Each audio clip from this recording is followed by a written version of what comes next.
The unsung heroes of our nation are those that educate the nation, nurturing dreams, painting such a vivid picture in our hearts and minds.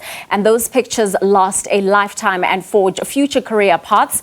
And one such person is Mrs Marina Lopes from Waverly Girls High School in Houghton, Johannesburg. She taught me Afrikaans, in fact, from grade 8 till matric. And of course, it has played such a handy role in my role as a broadcaster, as I have to communicate with the nation, not only on TV, but on radio on a daily basis. So on this day, we celebrate you, Mrs. Lopes. Thank you so much for making time for us and speaking to us on SABC News. How are you doing? Because I'm feeling nervous. I'm feeling like I'm about to do a mondeling, or we're going to chat about die trappe van vergelijking. I am glad that you're nervous because I'm also nervous. So I think you've put me in the hot seat tonight. I'm doing my mondeling, you're not doing yours. It's so good to see you. And we know with you, Mrs. Lopes, every year you see so many children that walk through your doors and they're carrying with them plenty of potential. But of course, you've got that task of igniting the fire and purpose in them. Talk to us about the enormity of this task. Yeah, teaching is really a difficult job in itself, but it's extremely rewarding. You know, I've always taken the perspective that when you respect a learner and you prepare for your lessons and you know exactly what you're going to be doing for the lesson and the day ahead, the learner reciprocates that same behavior. When people often speak about the education system and our learners being wild and uncontrollable, I can't relate. I'm blessed in the sense where I have a great rapport with my learners, and I feel it is an enormous task. People often say teachers don't teach for the income, but we teach for the outcome.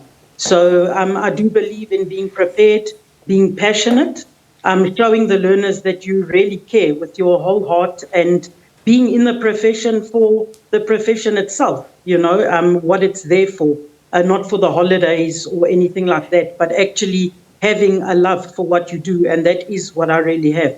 Absolutely. And of course, we know that there isn't a lot of fanfare, you know, giving teachers the plaudits for a job well done.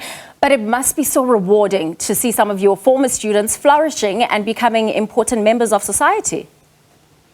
Oh, definitely. Well, I think I'm looking at one, am I not? You are so kind. Let's be honest. You know, when I met you and you were in my class, we took on, you always stayed after lessons to find out more how you can improve on your essay writing, your speeches. You then spoke to me about your passion for journalism. And, you know, and then we started the debating team at Waverly. And look where it's ignited your passion and where it's taken you. You're not only on SABC Sports, but you're on 5FM. I can't keep up. You're opening restaurants. You're just unbelievable. And I actually had a learner come to me the other day who was quite naughty. And she said to me, I'm a teacher now, ma'am. And I said, what on earth possessed you to choose teaching of all careers? And she said, you did. And I said, okay, now this to me is the best accolade I could ever get, more than any certificate or award or anything, to see learners that I've taught before coming back to visit and to give back to society as teachers as well. It's Absolutely. A huge thing. I mean, and many learners, I bumped into another learner in a shopping center yesterday, in fact, and she said to me she's actually teaching just down the road from Waverly. Wow. And also someone I never would have pictured teaching, and she's teaching primary school learners. So we actually don't realize how much learners look at us as a role model as we stand there in front of all these faces. They're actually looking at us all the time and learning from us. Sure. And maybe just in closing, even though I didn't want us to end things off on a bad note, but we know that in terms of the teaching profession, there are many challenges that you face. You know, if you could talk to us about some of those difficult issues and how maybe you've overcome them, you know, which could also help with some of the other teachers. Yes. Well, definitely psychological problems in the schools. There are many child-headed homes, which is very sad. A lot of our learners have to look after themselves. Parental involvement is also a problem. Often parents are very busy trying to actually make a living, and then they're not available to come into school and to always see us when we require this kind of thing. So the way we've overcome is with help through the state and the Department of Education. We have a school-based support team. We also used to have a social worker, but funds at schools because parents don't always have the means to pay school fees, or priorities are different for some parents, so they don't pay school fees. So unfortunately, you let your social workers go, but you need that psychological help because many learners fall pregnant, or unfortunately they're raped, or they're poverty stricken, they don't have food to eat. So that's a big problem, where you have grade heads at schools that also then come in to play, and they have to help these learners out, and the schools get involved in that sense. So that is how we overcome these problems. Wow. Thank you so much, Mrs. Lopes, for sharing that.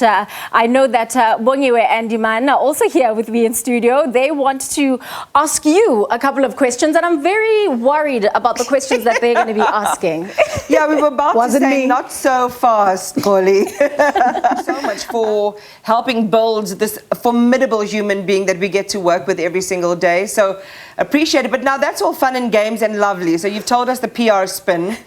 Give us the real stuff. What was Koli, like in terms of mischief making? Was she in a sense, one of those people you had to kind of keep a little bit of a sneaky eye on? Now, I honestly have to say, and it's no lie, as I sit here, it's the gospel truth. She really was an unbelievable learner. She was on another maturity level.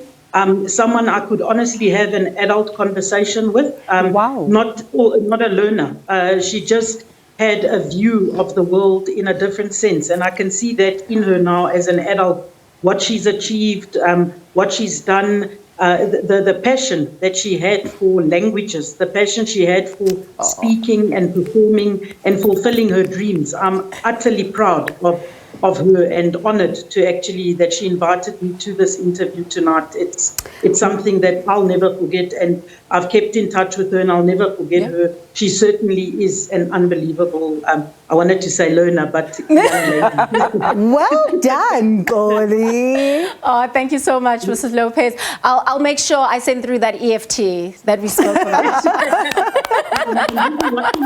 I'm waiting for the transfer. You see, I was a good student. Teacher's pet. No. Yeah, this is the problem. Both you and Bongiwe were teachers' pets. I'm not so sure, ne? Wait for my teacher. Yeah, we're waiting for Auntie Constance to come on the phone.